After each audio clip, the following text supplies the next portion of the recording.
Kalau macam tu, jika tiada apa dua lagi, Dewan Persidangan boleh beredar. Tuan! Tuan yang tertinggi. Ya, lagi ni. Kami mohon supaya Tuan jangan benarkan dia beredar dulu, Tuan. Kenapa pula? Kami adalah sekumpulan manusia yang diserang oleh pembuat roti itu. Salah. Bagaimana kamu boleh diserang? Dia hanya seorang dan kamu semua ramai. Saya Tuan! Kamu? Ya. Beri keterangan. Ya, saya.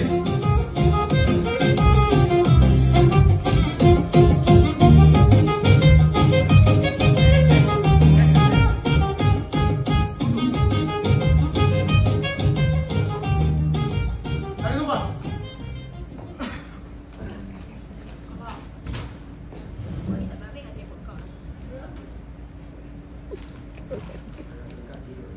Saya yang berbelah mata bersumpah akan bercakap betul. Walaupun tidak betul, tiada yang tidak betul melainkan botol. Betul! Oh.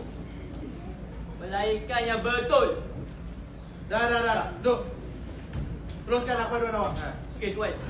Saya ni tengah berjalan di hadapan kedai pembuat roti ni. Dan pemeriksaan angsa Tuan. Kenapa awak pilih jalan tu? Macam tak ada jalan lain nak Ya, pilih? Tuan. Itu kan jalan biasa ke rumah saya. Teruskan. Okey, waktu saya tengah lalu, saya ni ternampak si pembuat roti ni dan pemeriksaan angsa ni tengah bergaduh. Ini tidak ada kena-mengena dengan itik angsa. Memanglah tak ada kena-mengena. Tapi bila saya dah nampak si pembuat roti ni dan pemeriksaan angsa ni tengah bergaduh, saya datang untuk leraikan. Pembuat roti sabar. Dia nak angsa, sabar. Tapi Tuan Tapi sekalian. apa? Ni. Ya, kenapa dia? Pembuat roti ni dah tumbuk mata saya sambil menjerit, Berambos! Berambos korang! Dan sekarang ni, mata saya ni dah hilang Tuan. Yang awak pergi masuk campur hal diorang tu kenapa?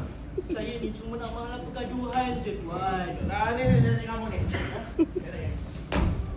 Tak ada ke datuk nenek moyang kamu tinggalkan pesan supaya kamu jangan masuk campur urusan orang lain? Ada tak? Ada tak? Ada lah Tuan. Ada tu bagus ya kamu. Tapi tengok Tuan, masalahnya sekarang ni, si pembuat roti ni dah tumbuk mata saya dengan sengaja. Kalau lah dia marah sekalipun, dia tak perlu pun tumbuk mata saya ni. Dan sekarang ni, Tuan tak nampak lagi ke? Yang mata saya ni dah hilang. Betul-betul ke mata awak ni dah tak ada? Betul lah Tuan. Hilang tu maksudnya tak ada? Hilang terus Tuan. Mana tengok. Apa saya buka ni? Boleh. Tuan nak lagi? Boleh lagi? Lagi. Oi. Jadi awak hanya ada sebelah mata? Betul Tuan. Baiklah kita akan bincang lagi. Macam Tuan.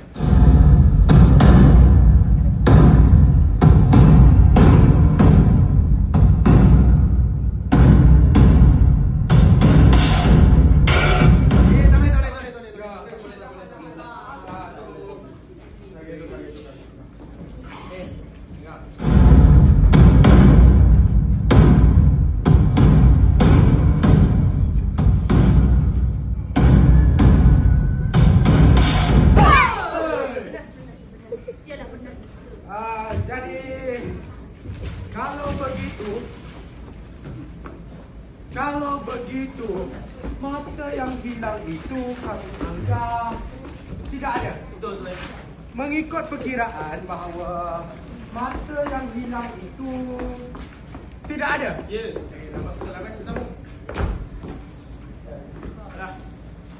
Kalau begitu, berbicara atas kes awak ini akan dijalankan mengambil kira bahawa ketika awak datang ke sini, awak hanya mempunyai sebelah mata, betul? Betul Tuan. Dan sebelah mata tu tengah menghadap kami sekarang, betul? Ya. Buka balik. Maknanya Dewan Persidangan akan memberikan hukuman adil dan saksama.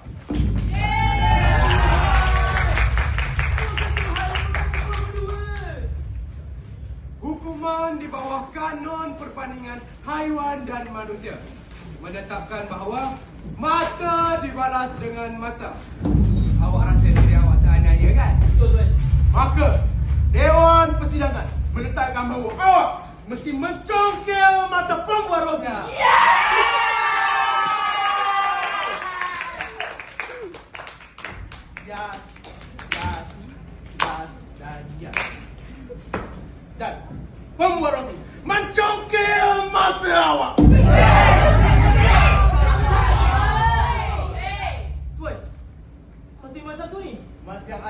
kami sekarang. Yang datang ke sini tu. Ya. Mata yang celik ni ke? Terima lain kena sogel. Tapi macam mana pula dengan mata yang hilang tu? Oh, itu lain kira. Lain kira. Ya. Bukan ke tadi sewaktu awak datang di Dewan Persidangan ini, awak hanya mempunyai satu mata saja. Kalau ikut logik ni pun, macam mana kita nak bincang benda yang tak ada? Betul? Ya, tapi benda yang ada je. Tapi tuan, Awak nak bantah hukuman ini ke? bukan nak bantah. Tapi apa lagi? Dengar tak yang dia kata tadi? Di bawah karun perbandingan haiwan dan manusia telah menetapkan bahawa mata dibalas dengan mata, lidah dibalas dengan lidah. Awak nak keadilan kan? Jadi kami beri keadilan itu kepada awak mengikut peraturan yang adil. Ya, saya faham tuan. Tapi hukuman tu kan akan membuatkan saya ni buta. Tapi awak akan menerima awak kan? Betul. Betul lah. Jadi sebagai balasannya awak dapat mencongkel mata buat roti. Tapi tuan, pembuat roti ni ada sebelah mata lagi. Sebab dia datang ke sini dengan dua mata. Pagi tadi pun saya dua mata tuan. Awak jangan salah faham. Saya dah kata itu dah kira. Apa lagi? Cakap apa lagi? Ha? Ha. Macam mana kalau saya tolak? Tolak apa? Tolak hukuman mencuri mata lah. Awak nak tolak hukuman yang dijatuhkan oleh Dewan ini? Sedihlah tuan. Biarlah saya dengan hal saya sendiri. Saya takkan menuntut apa-apa pun. Saya ni berserah sahaja kepada Tuhan.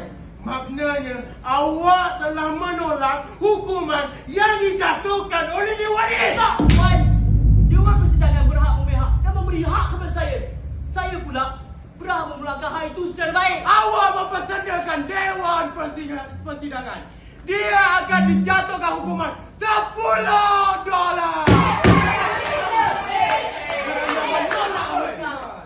Tuan, $10 je? Ya, $10. Wah, Okay, selamat tinggal tuan. Ya, $10.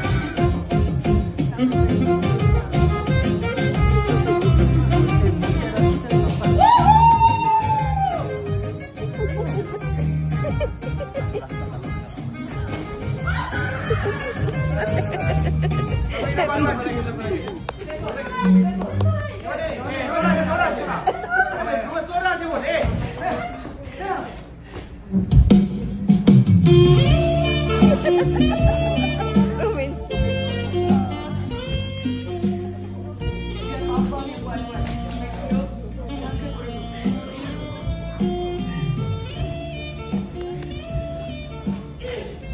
Lagi dekat gelabah.